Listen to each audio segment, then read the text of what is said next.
Assalamualaikum warahmatullahi wabarakatuh. Perkenalkan, nama saya Prilly Windiastuti dari kelas manajemen 17E NPM 17411018. Di sini saya akan menjelaskan tentang profil perusahaan dan sejarah perusahaan dari perusahaan Uber. Nama perusahaan yaitu Perusahaan Uber Teknologi Inc. Jenis perusahaannya yaitu perusahaan swasta. Industri atau jasa yaitu transportasi. Didirikan pada Maret 2009. Kantor pusatnya berada di San Francisco, California, Amerika Serikat. Layanan seluruh dunia. Situs di www.uber.com. Unduh melalui Play Store. Sejarah perusahaan Uber sendiri masuk ke Indonesia pada tanggal 13 Agustus 2014. Awalnya, Uber baru melayani pelanggannya di kawasan CBD seperti Kuningan dan Sudirman, Jakarta. Skema Uber masih sama seperti skema di luar negeri. Uber tidak memiliki mobil sendiri. Mobil-mobil tersebut berasal dari rekanan Uber yang disewa.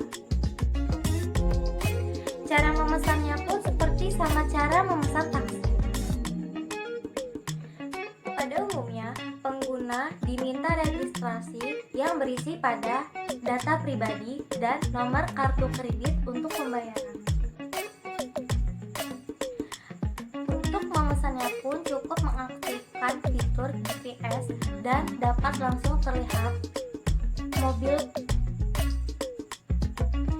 Uber merupakan sebuah perusahaan rintisan atau perusahaan yang bergerak pada industri atau jasa transportasi asal San Francisco, California, Amerika Serikat.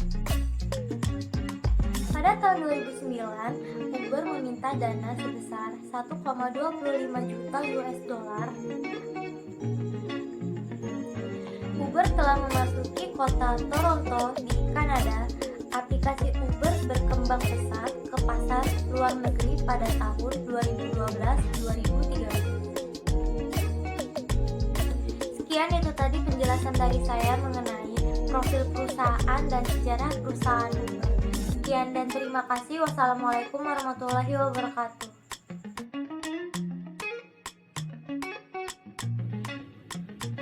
Assalamualaikum warahmatullahi wabarakatuh. Perkenalkan, nama saya Siti Nurhalimah dari kelas manajemen 17I. NPM saya 17411099. Di sini saya akan menjelaskan tentang analisis permasalahan yang dialami oleh Uber. Uber nama yang sudah tidak asing lagi di telinga para pengguna moda transportasi darat di Indonesia. Aplikasi besutan trafik Talanik ini merupakan mulai mengakar di kancah dunia transportasi online Indonesia pada tahun 2014. Uber pertama kali meluncurkan layanannya berupa pesan taksi online yang beroperasi di Jakarta. Pada saat itu pembayaran Uber masih berbasis kartu kredit. Barulah Februari 2016 pembayaran tunai mulai dilakukan. Awal mula jatuhnya Uber. Transportasi online di Indonesia mulai terendus oleh entrepreneur dan pengusaha lokal, sehingga muncullah Grab dan Gojek serta aplikasi transportasi online lokal lainnya. Hal ini menjadi awal mula perang tarif dan diskon besar-besaran dengan dua tujuan. Yang pertama, merebut pangsa pasar, dan yang kedua, mematikan pesaing. Keseriusan Uber dalam menggait pelanggan pun tercermin dari promosi gila-gilaan Uber dalam bentuk potongan harga, bahkan terkadang memberikan free ride guna memanjakan pelanggan. Hal ini disebut dengan istilah bakar uang. Hal pertama yang dikejar adalah falasi. Mereka rela menunda kerugian demi keuntungan di kemudian hari. Perang tarif yang tak berkesudahan berimbas pada perusahaan non-online yang merosot tajam. Ironisnya, strategi ekspansi bisnis dan dan perebutan pangsa pasar Uber tersebut disertai dengan kerugian terbesar dalam sejarah perusahaan teknologi. Kerugian melonjak tajam dari 0,7 miliar US dollar pada tahun 2014 menjadi 2,7 miliar US dollar 2015. Pada tahun 2016, meski kerugian Uber mencapai hanya 390 juta US dollar, tetapi kerugian operasional Uber sudah mencapai 3,2 miliar US dollar. Permasalahan operasional Uber juga ditandai dengan mundurnya Uber dari pasar besar yaitu Cina dan pada tahun 2016 dan Rusia pada tahun 2017. Pada tahun 2017, Uber mengalami kerugian sekitar 4, miliar US dollar atau sekitar 64,28 triliun rupiah. Kerugian ini didapat adanya kawasan yang dinilai kurang berhasil seperti di Asia. Padahal Uber telah berinvestasi hingga 700 juta US dollar tetapi belum dapat memberikan hasil yang optimal.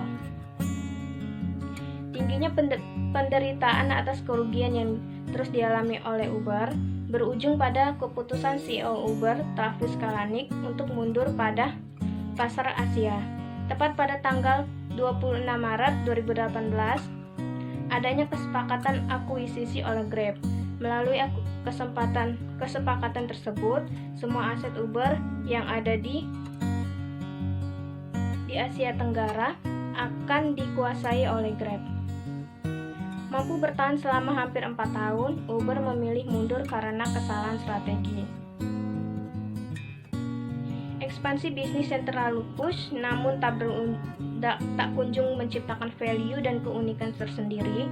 Kenaikan segala bisnis Uber yang luar biasa ternyata tidak menambah keuntungan, bahkan malah memperbesar kerugian. Akibatnya, Uber tidak dapat mencapai skala ekonomi dan tidak mampu meningkatkan efisiensi operasionalnya, bahkan memperburuk kinerjanya. Perkenalkan, saya Berin Angelia, NPM 174111209. Permasalahan yang dihadapi perusahaan. Salah satu pesaing terbesarnya adalah layanan taksi tradisional. Banyak di antaranya yang menyuarakan ketidaksukaan mereka terhadap Uber dalam berbagai cara. Untuk memprotes Uber, bahkan banyak eksekutif taksi saingan mulai berbagi catatan mengajukan keluhan terhadap Uber. Keluhan utama cab driver adalah bagaimana Uber dapat menawarkan layanan dalam banyak kasus tanpa harus mematuhi aturan atau peraturan apapun. Protes ini menjadi semakin umum di Amerika. Tidak hanya perusahaan taksi tradisional melawan balik